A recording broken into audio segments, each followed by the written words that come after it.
রাম জয় শ্রীরাম বন্ধুরা, আশা করি আপনারা সকলেই খুব ভালো আছেন এবং সুস্থ আছেন। তো চলে এলাম আবারও একটা ভিডিও নিয়ে। এটা হচ্ছে আমাদের নেক্সট ডে। তো এই যে এখানে আমরা ভেজ স্যান্ডউইচ খাচ্ছি আর সাথে কফি খেয়ে আমরা ব্রেকফাস্ট করে তো আমরা ফ্রেশ হয়ে আমরা বেরিয়ে পড়ছি এখন রেডি হয়ে। আর কোথায় যাচ্ছি সেটাও আমি আপনাদের সাথে শেয়ার করব। তো অ্যাকচুয়ালি আমরা তো এখন পোর্ট ব্লেয়ারে রয়েছি। তো পোর্ট ব্লেয়ারে কিছুদিন আমরা থেকে এখান থেকে আমরা হ্যাভলকে যাব, তারপরে নীল আইল্যান্ডে যাব, মানে সমস্ত জায়গায় আর কি ঘুরবো। কারণ নেক্সট টাইম আর আসা হবে কি না সেটা তো আর কোনো ঠিক নেই। তো তার জন্য আর কি আমরা সমস্ত জায়গায় একবারে ঘুরে নেব। আর যে দেখতে পাচ্ছেন আমরা আমাদের স্কুটি নিয়ে বেরিয়ে পড়েছি। আর রনি তো সমস্ত কিছু নোট ডাউন করে রেখেছে যে আমরা ফার্স্ট সেকেন্ড থার্ড ফোর্থ দিয়ে আমরা কোথায় যাব আর কি।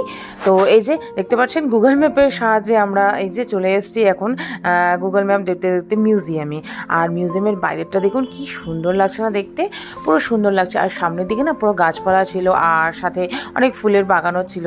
আর এই যে বন্ধুরা আমরা না অ্যাকচুয়ালি মিউজিয়াম থেকে বেরিয়ে পড়েছি আর আপনাদের সাথে কোনো কিছু শেয়ার করতে পারিনি। অ্যাকচুয়ালি আমি আপনাদের বলতে পারিনি কারণ আমার কোনো আইডিয়া ছিল না, ভেতরে না কোনো রকমের কোনো ফটোগ্রাফি বা ভিডিওগ্রাফি অ্যালাউ ছিল না।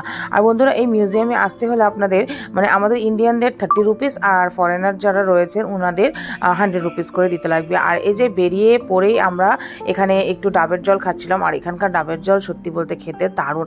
আর চারিদিকে তো পুরো ডাবের গাছ প্লাস এখানে নারকেল গাছ পুরো একদম মানে পুরো ভর্তি আর কি আন্দামানে। তো যাই হোক আমি আর রনি দুটো খেয়ে দিয়ে এখানে কিছুক্ষণ রেস্ট করে তারপরে আবারও বেরিয়ে পড়ছি আমাদের স্কুটি নিয়ে। বন্ধুরা এই যে মিউজিয়াম থেকে বেরোলাম আর মিউজিয়ামের ভেতরে তো অনেক কিছু ছিল আর কি দেখার মতো। জারোয়াদের বাড়ি কীভাবে বানায় ওরা, ছোট মানে কুঁড়ে ঘর আর কি, প্লাস ওরা যেগুলো ইউজ করে যন্ত্রপাতি আর কি, ওদের হ্যান্ডমেড আর কি। তো এই যে কথা বলতে বলতে বন্ধুরা চলে এলাম রাজস্থানি ধাওয়াতে, যেহেতু আমার স্যাটারডে ভেজ। তো খুঁজতে আমি আর রনি ম্যাপ দেখে খুঁজতে চলে এলাম রাজস্থানি ধাওয়াতে। আর এখানে খাবারে অনেক কিছু ছিল, ডাল ছিল, পেঁয়াজ, সাথে মটর পনির আর আচার আর সাথে হচ্ছে পাঁপড়। আর খুবই টেস্টি খাবার। তো পেট পুজোটা তো দারুণ হলো। এবার আমার পেট পুজোটা তো হয়ে গেল আর রনি তো ভেজ খাবে না কোনো মতেই। তো যাই হোক ও মানে কোনো মতেই মানে কি ও ভেজ খায় কিন্তু ও বললো যে না আমি বললাম যে তুমি একবার ট্রাই করে, বললো যে না আমি ননভেজই খাবো আর ওর মাছ খাওয়ার ইচ্ছে আর কি।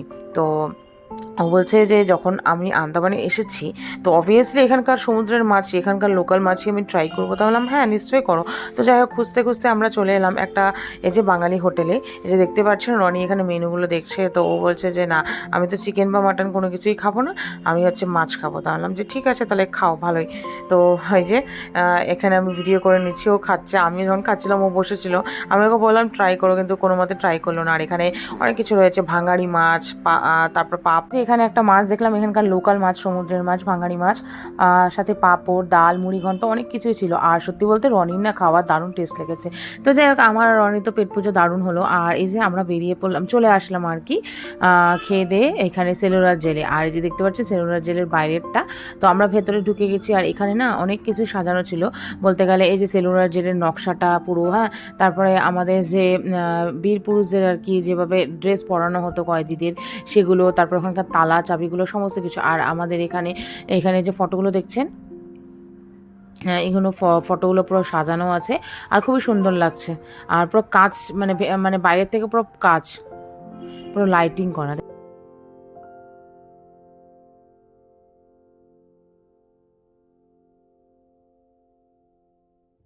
তো বন্ধুরা এই যে এখন আমরা ভেতরের দিকে ঢুকছি আর এই যে দেখতে পাচ্ছেন এটা হচ্ছে এন্ট্রেন্স। আর এই যে এখানে মানে আমি দেখতে পাচ্ছি দুদিকে আগুন জ্বালানো আছে আর কি। অ্যাকচুয়ালি আমি রনিকে জিজ্ঞেস করাতে রনি বললো যে এটা হচ্ছে বীর পুরুষদের সম্মানের প্রতীক আর কি। তো যার কারণে আমারও এক্স্যাক্টলি মানে আমিও জানি না এক্স্যাক্টলি আর কারণটা, আর রনিও জানে না, হয়তো তাই হতে পারে। তো এই যে এখন আমরা জেলের ভেতরে ঢুকেছি আর দেখতে পাচ্ছেন কত ছোট রুমের মধ্যে আর কি যে আমাদের বীর পুরুষ ছিলেন আর কি, কয়েদি হিসাবে ওনারা থাকতেন। ওনাদের জীবনযাপন এই জেলের ভেতরে মানে মারাত্মক লেভেলের কষ্ট করছিল, কি আর বলবো আপনাদের বন্ধুরা। আর এই জেলটা যে ছিল এটা তো আপনারা জানেনই, পুরো চারিদিকে সমুদ্র আর মাঝখানে জেল। কোনো কয়েদি যদি পালাতে চায় তাও পালাতে পারবে না। আর দেখুন বাইরেরটা কি সুন্দর লাগছে পুরো, মানে এখানে ছোট ছোট গার্ডেনও রয়েছে, অনেক গাছপালা রয়েছে, খুবই সুন্দর লাগছে। আর এই যে বাইরে বন্ধুরা আমরা বেরিয়ে পড়লাম আর বাইরে বেরিয়ে আমরা এখন চলে এসেছি এখানে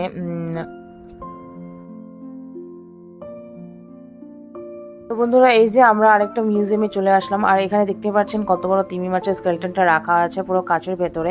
তো বন্ধুরা অ্যাকচুয়ালি এখানে না আমরা বাইরের থেকেই সমস্ত ভিডিও করে নিলাম, কারণ না ভেতরে কোনো রকম কোনো ফটোগ্রাফি বা ভিডিওগ্রাফি অ্যালাউ আছে, কিন্তু তার জন্য এক্সট্রা চার্জ। তো ভাবলাম যে না থাক, দরকার নেই, তো বাইরের থেকে বন্ধুদের সাথে শেয়ার করি আর কি। তো সেটাই আর কি শেয়ার করবো। আর বন্ধুরা একটা কথা বলছি, আপনারা না আমাকে কমেন্ট করে প্লিজ জানাবেন যে হচ্ছে আমি যে ভিডিও করছি আপনাদের কেমন লাগে, কারণ আপনাদের কমেন্ট কিন্তু খুব খুব খুব দরকার। আমার যদি ভিডিওর কোনো কিছু ভালো লেগে থাকে আপনারা লাইক কমেন্ট শেয়ার করতে ভুলবেন না বন্ধুরা। আপনারা পাশে থাকবেন, সাথে থাকবেন, তাহলে আমি আরও ভালো ভালো ভিডিও আপনাদের সাথে শেয়ার করব। তো যাই হোক, আমি আর রনি সমুদ্রের ধারে কিছুটা টাইম স্পেন্ড করে আমরা এখানে বেরিয়ে পড়ছি এখন হোমস্টের দিকে বন্ধুরা। এই পর্যন্ত ভিডিও শেয়ার করলাম। আজকের দিনের ব্লগটা কেমন লেগেছে কমেন্ট করে জানাবেন। সবাই ভালো থাকবেন, সুস্থ